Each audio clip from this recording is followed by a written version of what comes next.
Dear student, today we will learn history chapter first, where, when and how. This is the first part of this chapter.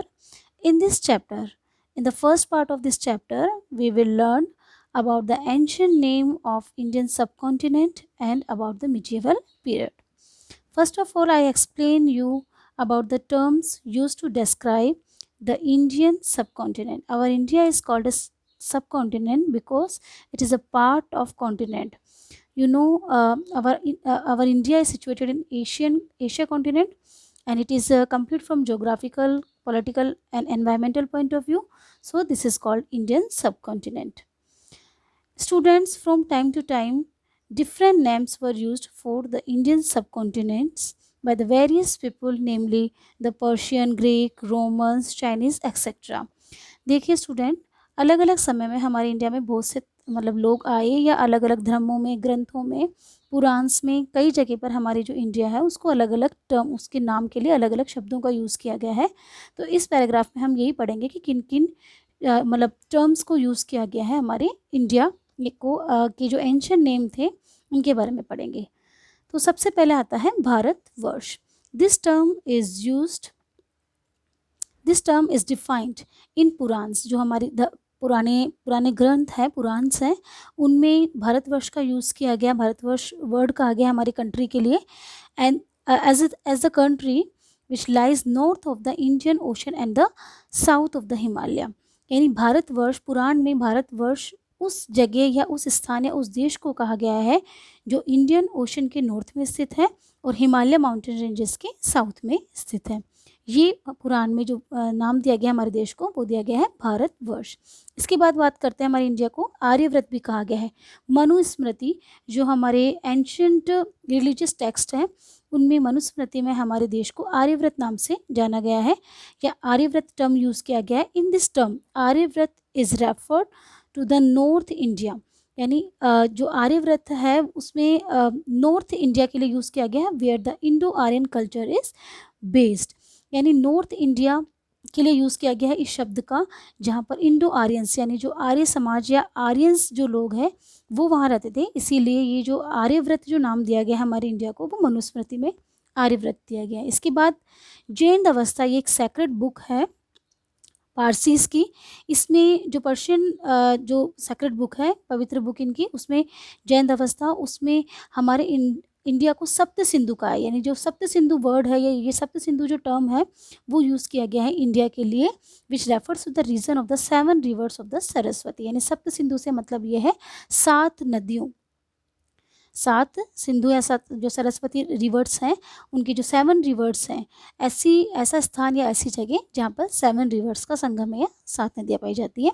इसके बाद जो popular word है, जो popular name है India का, देखिए वैसे मेनली काफ़ी जो नेम यूज़ किए गए हमारे इंडिया के लिए, बट मोस्ट जो वेल नोन जो वर्ड है या नेम है वो है इंडिया, भारत. तो इंडिया जो है it is derived from the word Indus used by the Greeks and the Iranis to describe the people who lived east of the Indus River. जो इंडिया वर्ड है इसका यूज़ किया गया था हमारे देश में आने वाले जो ग्रीक और ईरानीज़ हैं उन्होंने इंडस रिवर, जो इंडस रिवर है उसके ईस्ट में रहने वाले लोगों को संबोधित करते हुए, एड्रेसिंग करते हुए इंडिया जो वर्ड है ये इनके द्वारा दिया गया है, ग्रीक्स और ईरानीज़ के द्वारा. इसके बाद जो चाइनीज़ हैं उन्होंने जो टर्म यूज़ किया है इंडिया के लिए वो था ट्वेंचू. ट्वेंचू ये जो टर्म है वो चाइनीज़ ने यूज़ किया था हमारे देश के लिए. इसके बाद जो हुआन त्सांग है वो इंडिया में विज़िट करने आए तो उन्होंने इंडिया को यिंतु ये टर्म यूज़ किया था इंडिया के लिए. आगे बात करते हैं हम Hindustan. This name is derived from the Persian word Hindu. Hindustan जो वर्ड है वो एक पर्शियन वर्ड हिंदू से लिया गया है. It was used with reference to the people east of the Sindhu. जो हिंदू वर्ड है ये सिंधु से लिया गया है, जो संस्कृत वर्ड है सिंधु से लिया गया है. सिंधु का मतलब होता है सिंधु रिवर या इंडस रिवर. तो हिंदुस्तान जो शब्द है वो भी इंडस रिवर से ही रिलेटेड है. यानी इंडस रिवर के ईस्ट में रहने वाले लोगों को हिंदुस्तानी या हिंदुस्तान नाम दिया गया. देखिए, लेकिन जो दिल्ली सल्तनत का समय था, यानी मुस्लिम जब पीरियड स्टार्ट हुआ इंडिया में, मुस्लिमों का शासनकाल स्टार्ट हुआ, तो उस समय इंडिया को अलग-अलग नामों से जाना जाने लगा था, जाना गया था। लेकिन हिंदुस्तान वर्ड, यानी in the starting of the in the beginning of the या स्टार्टिंग ऑफ द दिल्ली सल्तनत period, those area, this term is used only those areas which are which were a part of Delhi सल्तनत, यानी starting में जो हिंदुस्तान जो शब्द है दिल्ली सल्तनत के शुरुआती दिनों में या शुरुआत में जो हिंदुस्तान वर्ड है इसका यूज़ किया जाता था केवल उन्हीं एरियाज़ के लिए जहाँ पर दिल्ली सल्तनत का रूल था। बाकी टुडे जो दिस वर्ड या this term is used for whole country, but at that time this term is used only those area which were under the Delhi Sultanate. तो स्टूडेंट्स, यहाँ हमने समझा कि जो इंडिया की जो एंशियंट नेम है इनके बारे में समझा कि अलग अलग समय में इंडिया को अलग अलग नाम दिए गए, अलग अलग, ये सब इंडिया के एंशियंट नेम थे। अब इसकी बात करते हैं हम time frame of the medieval period of Indian history. Histories देखिए किसी भी कंट्री की जो हिस्ट्री है उसको मेनली 3 जो पीरियड्स हैं उन्हीं में डिवाइड किया गया है, ancient period, medieval period and modern period.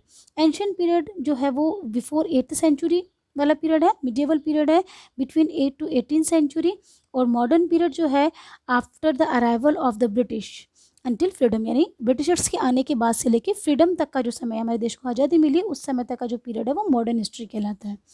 आगे बात करते हैं हम मिडिएवल पीरियड की। तो मिडिएवल पीरियड ये वो पीरियड था 8 से 18 सेंचुरी के बीच का पीरियड था, और इस समय में जितने भी 8th सेंचुरी में इंडिया में बहुत सारे चेंजेस आए, चाहे वो पॉलिटिकल हो, चाहे वो सोशल हो, चाहे वो इकोनॉमिक हो, यानी हर फील्ड में 8th सेंचुरी यानी मिडिएवल पीरियड में बहुत सारे चेंजेस आए थे हमारे कंट्री में। और ये जो जैसे मुग़ल एम्पायर का डिक्लाइन होना और ब्रिटिश जो एम्पायर है उसका राइज होना, या ब्रिटिशर्स का बहुत प्रभावशाली या पावर में आ जाना, ये सब। आगे बात करते हैं हम, ये जो मिडिएवल पीरियड है उसको मेनली 2 पार्ट्स में डिवाइड किया गया है। अर्ली मिडिएवल पीरियड जो 8th सेंचुरी से लेके 13th सेंचुरी की स्टार्टिंग था। इसके बाद है second later medieval period from the 18th century onward up to the 13th century onward up to the 18th century, यानी 13th सेंचुरी से लेके 18th सेंचुरी तक जो पीरियड था वो लेटर मिडिएवल पीरियड था। Okay student, I hope you understand this part, और आगे का जो पार्ट है मैं अपनी अगली क्लास में आपको समझाऊंगी। Thank you.